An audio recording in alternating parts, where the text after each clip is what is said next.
maintenant, director of Simhall, Niki Lindroth Von Bahr.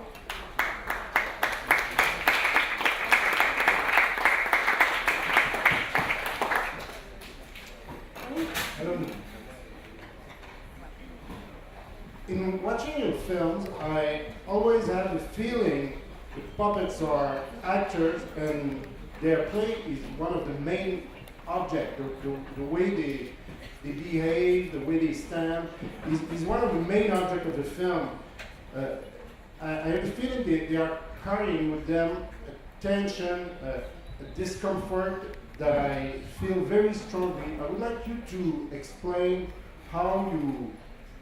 what is your conception of the play of the puppet?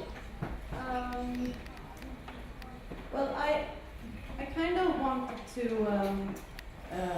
make an animated film where the puppets are like normal actors, that they aren't doing anything really strange, that they could be actors just as well as puppets, but it's more like I think something becomes interesting when you kind of make models like super realistic and then put like these kind of strange animal characters in it, and all the puppets are like the characters are based on extincted animal species, like stuffed animals that you find like in a dark corner of a like museum that were like killed in the 30s and like forgotten about. So that kind of inspired me for the characters. Yeah. In the history of stop motion, there is a pioneer, Ladislas Starevich, who used to work with bugs, right? Yeah, with bugs, but yeah. also with sort of stuffed animals, puppets that are like stuffed animals. Yeah. He was an inspiration for you, or? Like a little bit.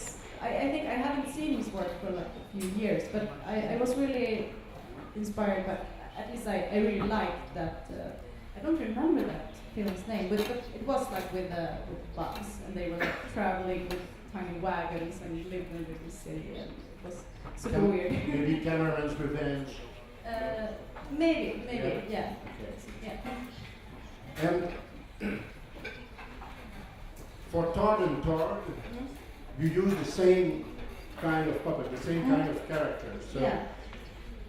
Do you want to continue to use that kind of puppets, or it's not really something that you will continue to do?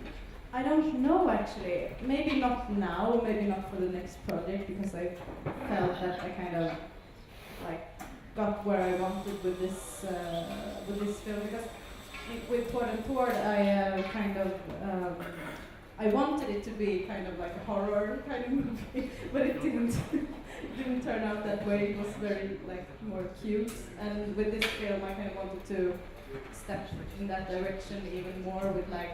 And at least those characters are more scary in some way, like really hostile and not very nice.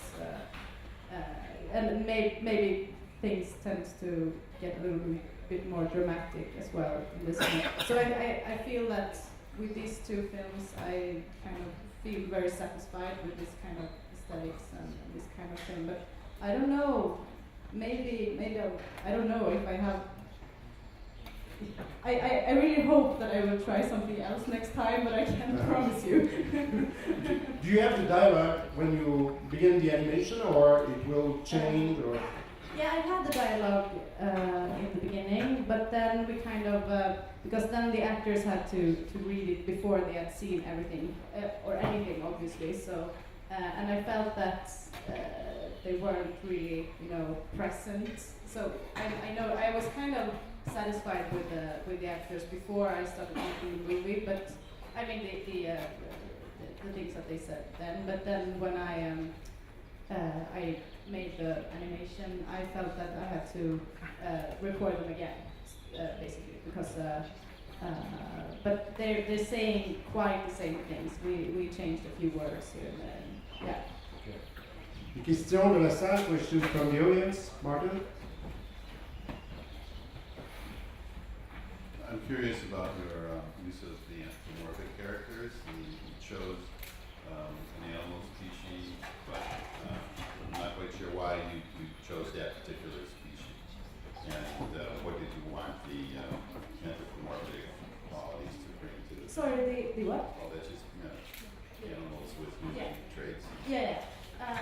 Well, I was kind of interested in the possible like clash between like having this kind of bathhouse environment is really like well known, at least for Swedish people. So I kind of wanted to take like a surrounding that's really like normal, and then place this kind of weird, extincted animals, like, and they're just walking around behaving like ordinary people. So I just kind of felt intrigued by that. Yeah. J'ai trouvé dans votre film une ressemblance avec les films. I found in your movies very similarities, high similarities with the movies from Wes Anderson concerning details and the way you arrange, you compose every frame and the look of the characters also, and also influences from Roy Anderson. Sorry? Roy Anderson, it's a live action director. Okay. Because you have a special way of dealing with the time. Is it something you feel also? With time? Dealing with time? Similarities with Wes Anderson and Roy Anderson. With Roy Anderson, you said? Yes. Yeah, I actually worked for him for a while. So of course I got really inspired by his way of working. And Wes Anderson, I kind of like his detail work as well. Maybe a bit more than the films themselves, but I really, with like Fantastic Mr. Fox, and I really enjoyed the puppets, and it was great. One last question. You said the animals were weird. What was it like working with them for so many hundreds of hours to animate them? We became really close friends. I think it was.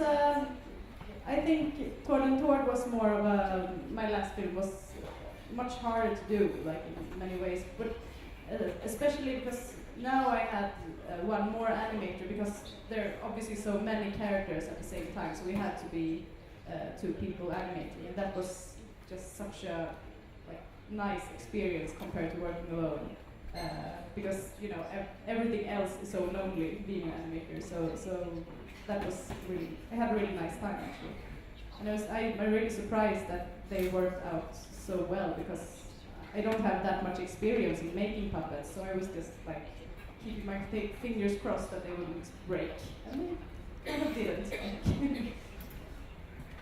Thank you very much, Niki.